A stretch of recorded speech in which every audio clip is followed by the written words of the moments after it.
In 1756, the King of Prussia posted armed soldiers around his own potato fields, not to protect his crop from thieves, to convince his people it was worth stealing. For over 200 years, Europeans had refused to eat the potato.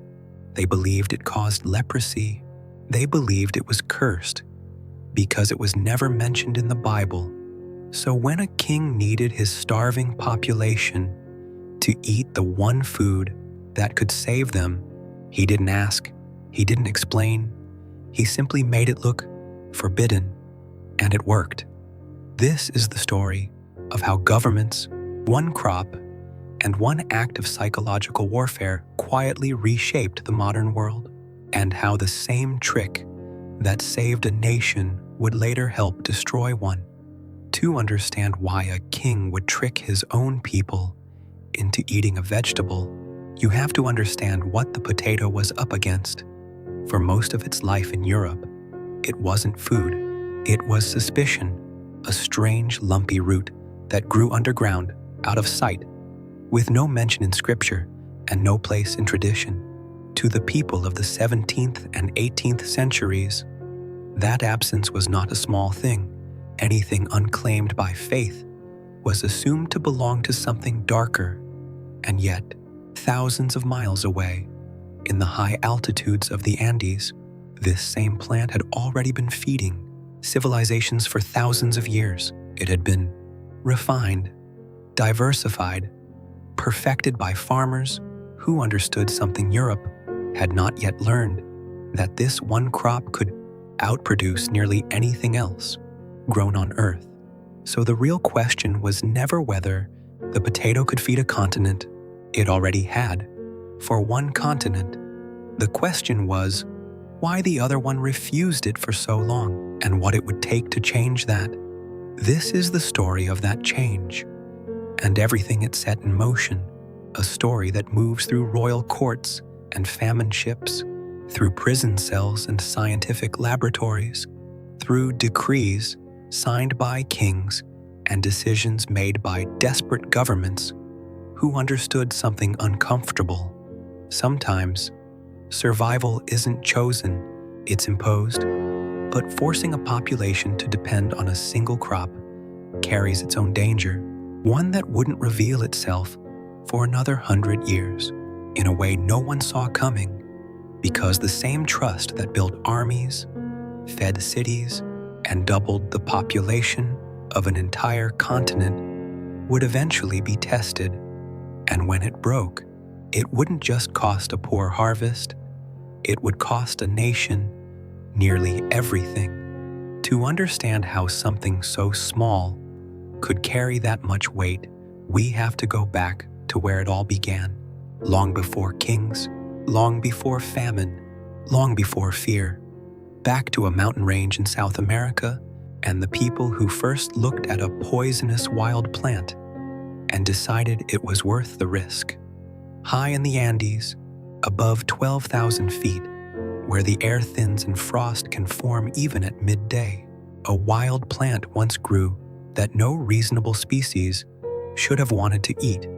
Its tubers were small, bitter, in some cases genuinely toxic, laced with compounds called glycoalkaloids, the plant's own chemical defense against being eaten. And yet, somewhere around 10,000 years ago, near the shores of Lake Titicaca, the people living there decided this plant was worth the risk. They were right, but it would take generations to prove it. Through careful selection, season after season, harvest after harvest, early Andean farmers began breeding the toxicity out and the size in. This was not accidental. It was patient, deliberate agricultural engineering, centuries before anyone had a word for genetics. The wild, bitter tuber became something else entirely, a stable, storable, life-sustaining food source, capable of growing at altitudes where almost nothing else could survive. By the time the Inca Empire rose to power in the 12th century, the potato was no longer a risk. It was infrastructure. Inca agricultural terraces cut into mountainsides allowed cultivation at elevations exceeding 15,000 feet higher than any other staple crop grown anywhere in the world at the time, but altitude created its own problem. Preservation. A harvest at that height could freeze overnight and rot by afternoon. The Andeans solved this too. Through a process now known as freeze-drying, they exposed potatoes to the alternating freeze of night and the sun of day, then trampled out the moisture by foot. What remained was chuño, a lightweight, dehydrated food that could be stored for years without spoiling. It was, in effect, the world's first processed food, invented roughly 5,000 years before industrial food science would rediscover the same principle. This was not a primitive society surviving on a lucky crop. This was a civilization that had turned a poisonous plant into a technology. For the Inca, the potato held the empire together. It fed armies, it fed road builders, it fed the vast administrative machine that governed millions of people across a mountain range. In Andean religious life, it was more than sustenance. Offerings of potatoes were made to Pachamama, the earth goddess, in gratitude for a harvest that should not, by any natural logic, have been possible in such unforgiving terrain. None of this was known in Europe. None of it would be for a very long time, because in 1532, everything changed, not because Europeans recognized what they had found, but because of what they were looking for instead. Francisco Pizarro and his men arrived in the Andes hunting for gold. They found empires, temples, and enormous stores of silver and treasure to loot and ship home. Somewhere among the crates and the plunder, almost as an afterthought, they also encountered small, unremarkable tubers growing in Andean fields. No conquistador's journal from that era describes the potato with any excitement. No one recognized what they were holding. They had just stood in the presence of a plant that would, within 3 centuries, double the population of an entire continent. They didn't take it for its value. They barely noticed it at all. The ships that eventually carried it away were loaded according to a very clear hierarchy of worth.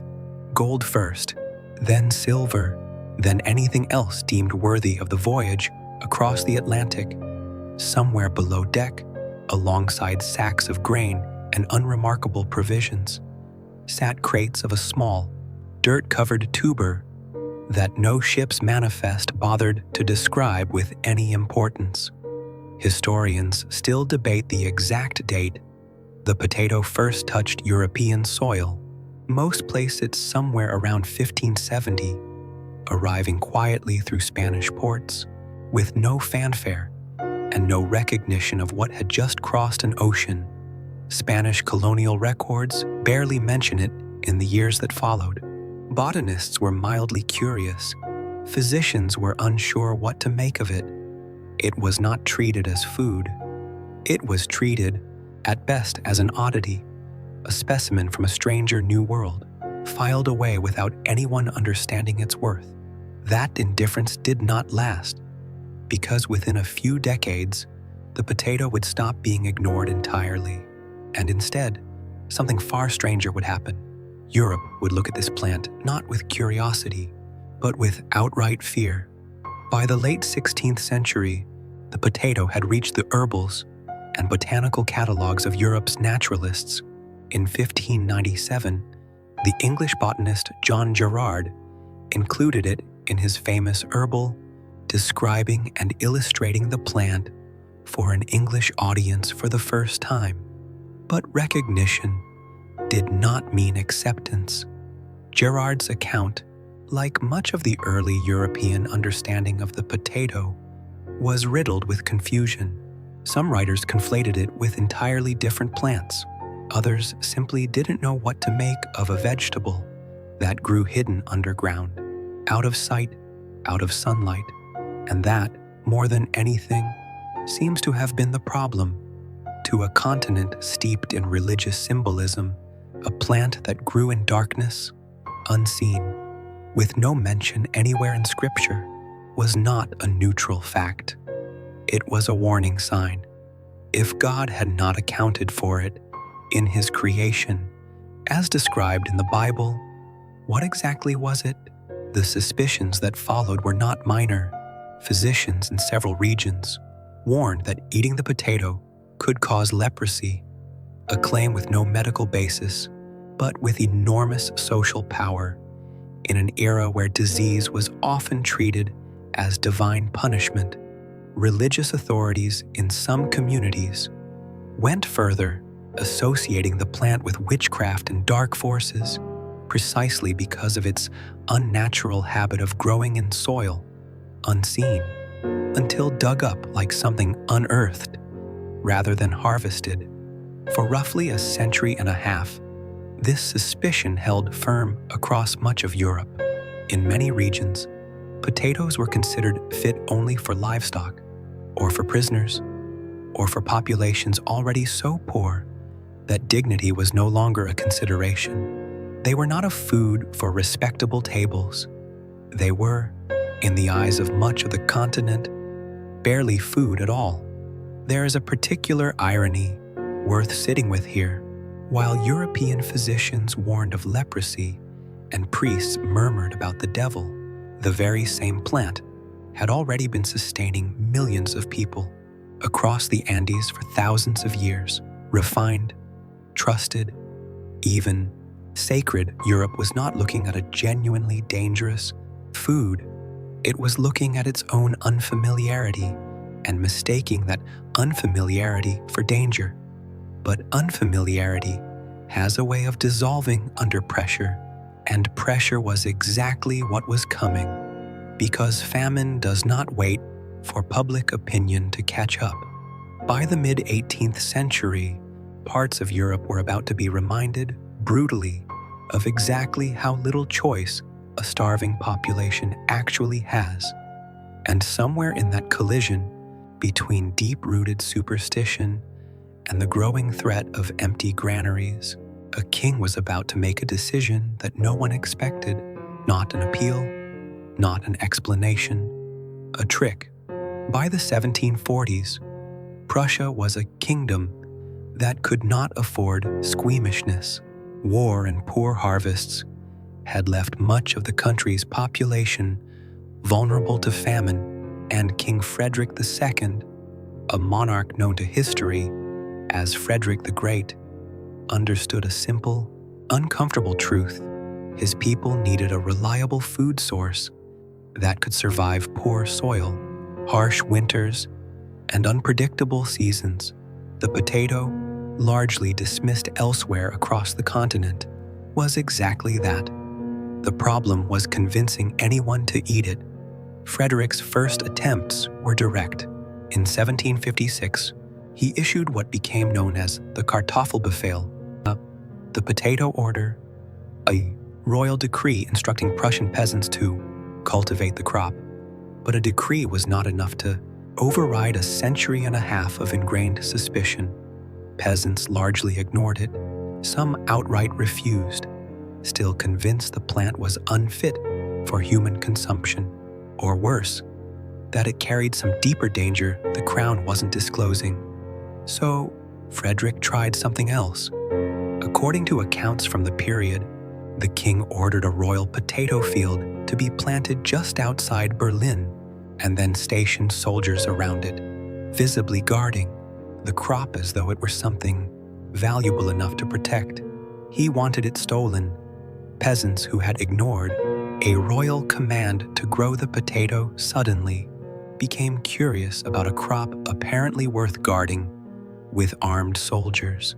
If the king cared enough to protect it, surely it was worth having. Under cover of night, locals began slipping past the guards to take tubers for their own fields. Precisely as Frederick had intended, it was not persuasion, it was not education, it was a calculated act of reverse psychology deployed by a king who understood something about human nature that centuries of religious warnings had failed to override. People don't trust what they're told to want. They trust what they're told they can't have. The plan worked well enough that, gradually, potato cultivation took root across Prussian farmland, offering a buffer against famine that would prove critical in the decades to come. Frederick had solved Prussia's problem, but Prussia was only one kingdom, among many, still holding on to centuries of fear.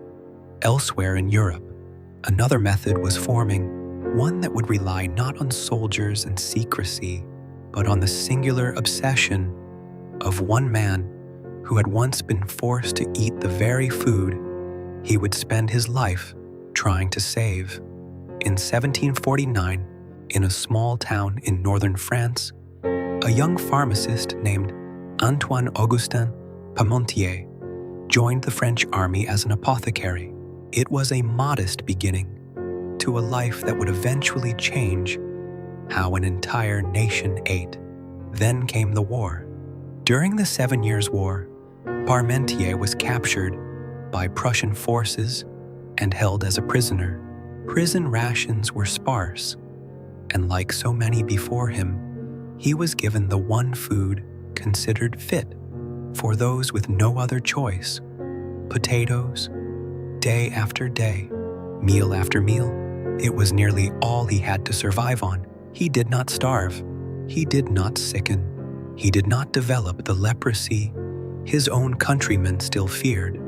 Instead, Parmentier noticed something that decades of European superstition had somehow overlooked.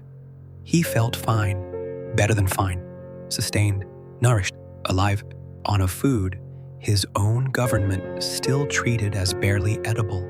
When he returned to France after his release, he carried with him something more valuable than any medal, conviction. France in the following decades faced repeated grain shortages and bread crises, the kind that could trigger unrest in a population already sensitive to hunger. Parmentier, now a trained agronomist, began arguing publicly that the solution had been available all along, growing quietly in gardens across the country, dismissed as pig feed and prisoner rations. He did not simply write pamphlets. He staged theater. Parmentier planted potato fields on the outskirts of Paris, and, echoing the same trick Frederick had used in Prussia, is said to have arranged for guards to watch over them by day, while deliberately withdrawing that protection at night, allowing locals to steal the crop for their own use. The tactic that had worked in Prussian soil worked just as well in French soil, but Parmentier's most famous move came in 1785, when he hosted a dinner composed entirely of potato dishes, inviting prominent guests to demonstrate the vegetable's versatility. Among those said to have attended was Benjamin Franklin, then serving as the American envoy to France, a detail that placed the potato, if only for one evening, at the same table as revolutionary politics and Enlightenment science. Word of the dinner spread, so did royal endorsement. King Louis XVI is said to have worn potato blossoms in his buttonhole, while Marie Antoinette wore the same flowers in her hair, a fashion statement dressed up as royal approval, designed to make an ordinary root vegetable feel suddenly aspirational. It worked in France much as it had worked in Prussia. Fear gave way to fashion, fashion gave way to familiarity, and familiarity, slowly, gave way to dependence. Prussia had its decree and its guarded fields. France had its obsessive pharmacist and its royal dinner parties. Russia, under Catherine the Great, would soon issue its own mandates demanding cultivation across the empire. Piece by piece, kingdom by kingdom, a plant that had been feared as satanic for nearly 2 centuries was being absorbed into the daily diet of an entire continent. What none of these rulers, scientists, or evangelists could have known was what this dependence would eventually cost, because the very success of the potato was about to create a vulnerability far more dangerous than the superstitions it had replaced. By the middle of the 18th century, something remarkable was happening across European farmland, gradual, almost invisible to the people living through it. Picture a factory town on the edge of a growing city, its workers fed on cheap, filling meals that cost almost nothing to prepare. That meal, more often than not, was the potato, and it was quietly reshaping the continent's fortunes. The numbers, in hindsight, tell the story clearly. In 1750, Europe's population stood at roughly 140 million. By 1850, it had grown to approximately 265 million, nearly doubling in a single century. The reason came down to simple arithmetic. Potatoes produced far more calories per acre than traditional grain crops like wheat. In some estimates, 2 to 4 times more food energy from the same plot of land. For poor farming families working small, often marginal plots of soil, this was not a minor improvement. It was the difference between scarcity and surplus, between 1 child surviving infancy and 3. Some economists, including Nathan Nunn and Nancy Chien, whose widely cited research has shaped much of the modern understanding of this period, estimate the country's population had swelled to roughly 8.2 million people, a large share of them tenant farmers working small, often subdivided plots of land under a colonial landholding system that left little room for agricultural flexibility. For millions of these families, the potato was not one part of the diet. It was, for long stretches of the year, effectively the entire diet, supplemented occasionally with buttermilk or grain, but rarely much else. This was not recklessness. It was arithmetic, the same arithmetic that had built Europe's population boom a century earlier, now compressed into its most extreme form. A single acre of potatoes could feed a family that the same acre of wheat or oats could not. On Ireland's smallest, poorest tenant farms, the potato was often the only crop capable of producing enough calories to keep a household alive. And almost all of that dependency rested on one variety. The lumper had spread across Ireland precisely because it thrived where little else would. Heavy, wet, poor soil that defeated other crops. It grew reliably, it grew abundantly, and critically, because potatoes are propagated not from seed, but from cuttings of the parent plant. The lumper potatoes, planted across the country, were not simply similar to one another. They were, in the most literal sense, genetically identical millions of acres of the same plant, cloned across an entire nation. Compare this to the Andes, where the potato had originated. There, across the mountain valleys of Peru and Bolivia, farmers still cultivated thousands of distinct varieties, each suited to a particular altitude, climate, or soil condition, a natural firewall against any single threat that might emerge. If one variety failed, dozens of others remained. Ireland had no such firewall. This was not unique to Ireland alone. Similar reliance on limited potato varieties existed across Belgium, the Netherlands, and parts of Prussia, but nowhere was the dependency as near total or the population as vulnerable as in the Irish countryside. For a while, it did not seem to matter. Harvests came in reliably, year after year. Families survived, however precariously, on a crop that had proven itself resilient for generations. But resilience in a genetically uniform crop is an illusion of consistency, not a guarantee of it.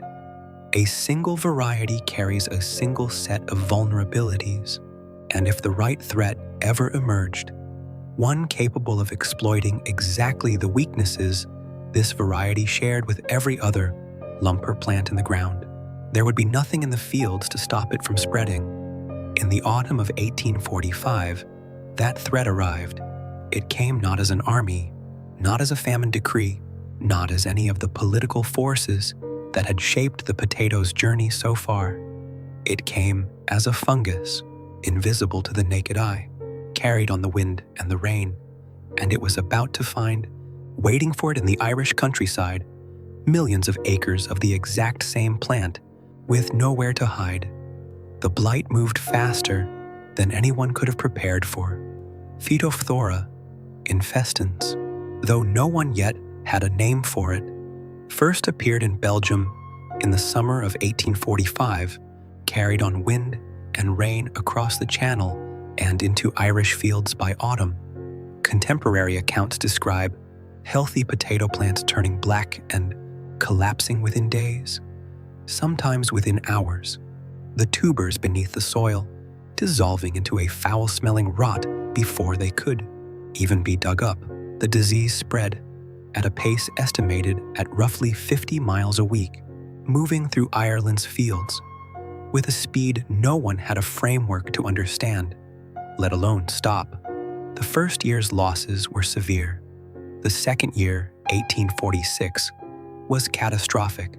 Nearly the entire harvest failed, and because the lumper's genetic uniformity offered no resistance anywhere, there was no region, no farm, no field left untouched to fall back on. For a population that depended on this single crop for most of its caloric intake, the consequences were immediate and merciless. What followed is remembered in Irish history as an Gorta Mór, the Great Hunger. Between 1845 and 1852, an estimated 1 million people died from starvation itself and from the diseases that spread rapidly through weakened, malnourished communities: typhus, dysentery, cholera. Historians continue to debate the exact toll, with estimates ranging as high as 1.5 million. But even the most conservative figures describe a demographic catastrophe with few parallels in modern European history. And yet, throughout the worst years of the famine, Ireland continued to export food, grain, livestock, and other agricultural products grown on the same land, often by the same starving tenant farmers, continued to leave Irish ports under British administration, in some cases under armed guard, to prevent seizure by desperate crowds. This was not a famine caused by an empty island. It was a famine of policy, layered on top of ecological disaster, a catastrophe made immeasurably worse by the decisions of those responsible for the response. Charles Trevelyan, the British Treasury official overseeing famine relief, has become one of the most scrutinized figures of the period. Trevelyan largely opposed direct government intervention, reportedly viewing the famine through a providentialist lens, a divine correction in his framing, rather than a crisis demanding urgent state action. Relief efforts, when they came, were often slow, limited, and tied to workhouse systems that many were too weak or too far away to reach. For those who could not survive on land, the alternative was the sea. Roughly 1 to 2 million people emigrated during and after the famine, many boarding what became known as coffin ships, overcrowded vessels bound for North America and Britain, where mortality rates on some 1847 crossings reached as high as 30% entire. Families died within sight of the ports that were meant to save them. Ireland's population before the famine stood at roughly 8.2 million by 1851. It had fallen to around 6.5 million. It has, in the time since, never fully recovered. The Republic of Ireland's population today remains lower than it was before a single fungus reached its shores.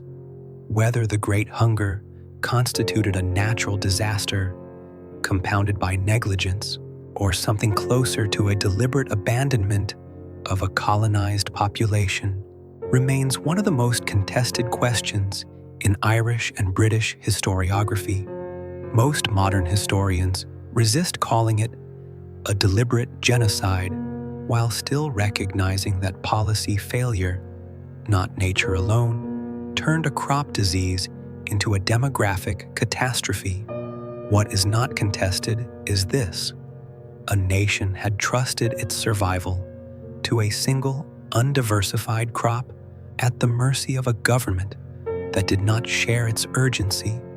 The dead could not wait for science to catch up with what had happened to them. But somewhere in a German laboratory, decades later, a young botanist was finally about to give a name to the invisible force that had emptied a country. For 30 years after the Great Hunger, the force that had devastated Ireland remained, in scientific terms, a mystery. Some believed the blight was caused by static electricity in the atmosphere. Others blamed poor soil, bad weather, or divine punishment. Explanations that echoed the same instincts that had once branded the potato itself as cursed. What almost no one considered in the years immediately following the famine was that the cause might be a living organism too small to see with the naked eye. That changed with the work of a German botanist named Anton de Bary. Through careful microscopic study in the 1860s and 1870s, de Bary demonstrated that the devastation was not caused by weather or misfortune, but by a specific microorganism, a water mold that would come to be classified as Phytophthora infestans. In 1876, his research formally established this pathogen as the true cause of the blight, work that is now recognized as foundational to an entire field, plant pathology. It was a quiet triumph, decades removed from the suffering it explained, but its implications reached far beyond Ireland. De Bary's research revealed something unsettling. The organism responsible for the Great Hunger had not disappeared. It remained present in soil and plant life across Europe and beyond, capable of resurfacing wherever conditions allowed. A threat that had not been defeated, only better understood. While science was working to explain what had happened, culture was working to remember it. In 1885, the Dutch painter Vincent van Gogh completed The Potato Eaters, a somber portrait of a peasant family gathered around a table, sharing a meal of the very crop that had so recently proven capable of betrayal on a continental scale. Van Gogh wanted the painting to convey the raw, unpolished dignity of rural laborers who had earned their food through their own hands. The painting has since become one of the most recognized images associated with the potato in European cultural memory, a reminder of both sustenance and hardship intertwined. Between de Bary's microscope and Van Gogh's canvas, the potato had been transformed twice more, first into a scientific case study, then into an image of enduring resilience. But understanding a threat is not the same as eliminating it. And in the decades that followed, as European nations rebuilt their agricultural systems, a far more urgent question began to take shape. How do you protect a crop and the millions who depend on it from ever facing this kind of vulnerability again?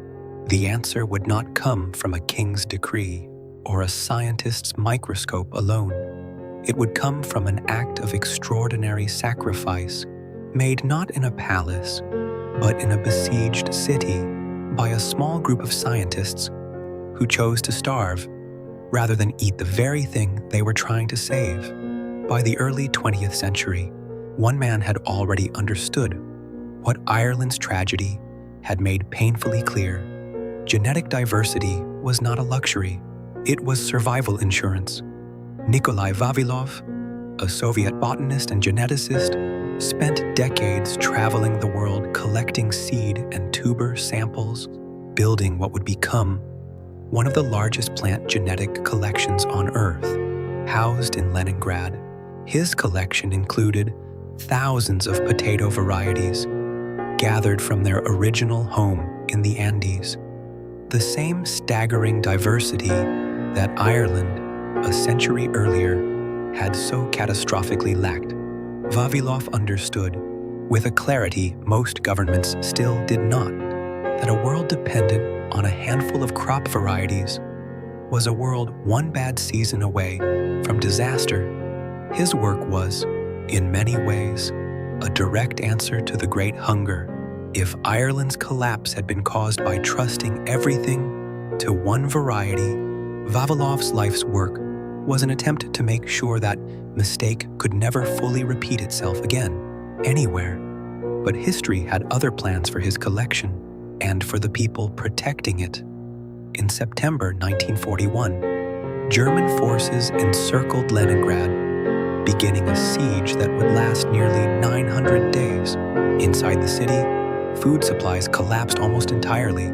Civilians resorted to eating wallpaper paste, leather, and eventually turned to any organic matter that could sustain life, even briefly. Estimates suggest as many as 1 million residents died during the siege, many from starvation.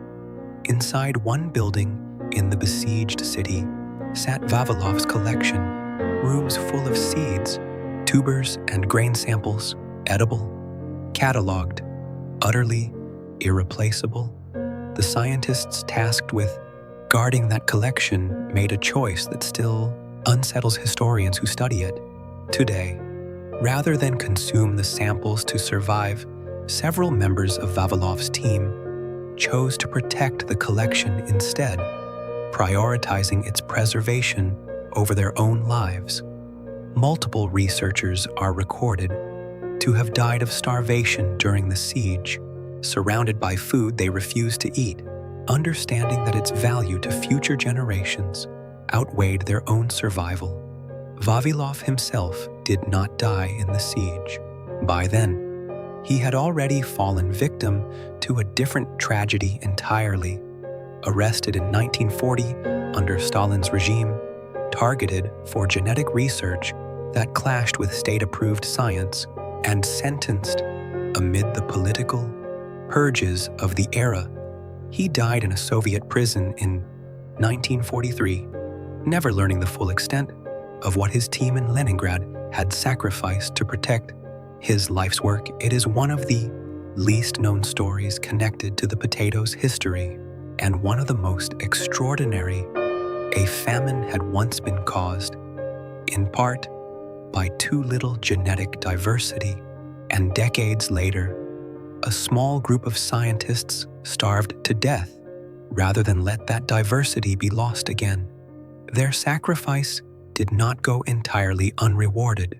Vavilov's collection and the principles behind it would eventually help form the foundation of modern seed banking, including the International Potato Center established in Lima, Peru in 1971, which today preserves more than 4,000 distinct potato varieties. The lesson Ireland had paid for in 1 million lives, and Leningrad had paid for in the lives of its own scientists, had finally been institutionalized. But institutionalizing a lesson is not the same as the world actually learning it. And as the 20th century gave way to the 21st, a new question began to emerge, quiet but unmistakably familiar.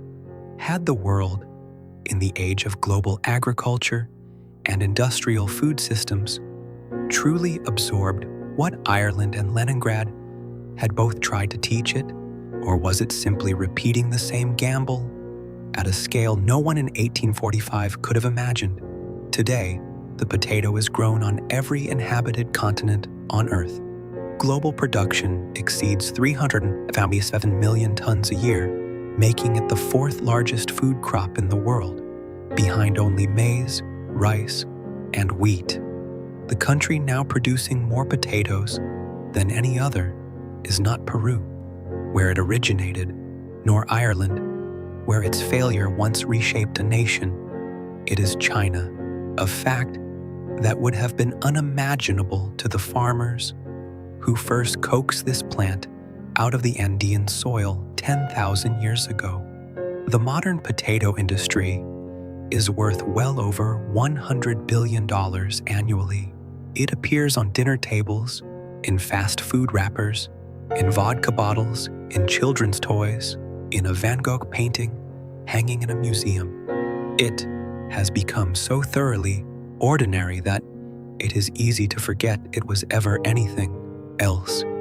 Feared, forced, fought over, fatal. But look closely at how much of that industry still depends on genetic uniformity, and an uncomfortable pattern begins to emerge. A significant share of the world's fast food supply chain relies on a small number of specific potato varieties selected for uniform size, texture, and frying characteristics. One variety, favored for its consistency, is planted across enormous stretches of farmland to supply a single global fast food chain's French fries. The logic is not so different from the logic that once dominated Irish fields in the 1840s on efficiency, consistency, yield, prioritized above diversity. The Andes, where the potato began, still hold the antidote to this pattern. In Peru today, more than 4,000 distinct potato varieties continue to be cultivated and preserved, many of them by descendants of the same farming communities who first domesticated the plant. Institutions like the International Potato Center safeguard genetic diversity as a matter of long-term food security, understanding what Vavilov's team understood while starving in a besieged Leningrad laboratory. Uniformity is efficient right up until the moment it fails. Climate change adds new urgency to this old lesson. Rising temperatures, shifting rainfall patterns, and emerging plant diseases all pose the same fundamental threat that Phytophthora infestans once posed to Ireland. The possibility that a widely planted, genetically narrow crop could fail across vast areas simultaneously. With modern global supply chains, meaning the consequences would not stay contained within a single island nation this time. In 1995, the potato became the first food crop ever grown in space, part of a NASA and University of Wisconsin experiment exploring how astronauts might sustain themselves on long-duration missions. It was a fitting milestone for a plant that has now traveled from Andean mountainsides to European palaces, to Irish famine ships, to orbital research modules, proof of just how adaptable and essential this crop has become to human survival wherever humans go. And yet, the deepest lesson of the potato's history has never really been about the plant itself. It has been about what happens when a civilization places its trust in a single source of survival without asking what happens if that source ever fails. Ireland's tragedy was never really about a fungus. It was about what total reliance on a narrow foundation makes possible when that foundation cracks. And Vavilov's scientists didn't die protecting potatoes. They died protecting the one thing capable of preventing the next catastrophe, variety itself. that lesson has not disappeared. It has simply changed shape, scaled up, and moved into supply chains most people never think about when they order a plate of fries or a bag of chips. We did not just domesticate the potato 10,000 years ago in the Andes. In every meaningful sense, it domesticated us, reshaping our populations, our empires, our economies, and our vulnerabilities in ways still unfolding today. The only question left is whether we've finally learned what it's been trying to teach us all along, or whether history, as it so often does, is simply waiting for the next unguarded field.